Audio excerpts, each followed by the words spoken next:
Istri Ustaz Solmed, April Jasmine mengumumkan jika dirinya terinfeksi virus COVID-19. Hal itu ia sampaikan langsung dalam laman Instagram pribadinya @apriliajasmine85.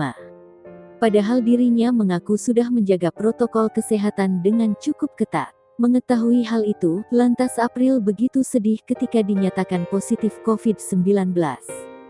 Dalam unggahannya, April Jasmine membagikan hasil tes swab PCR miliknya yang menunjukkan positif COVID-19. Meski demikian, dirinya merasa bersyukur bahwa kondisinya saat ini sudah mulai membaik.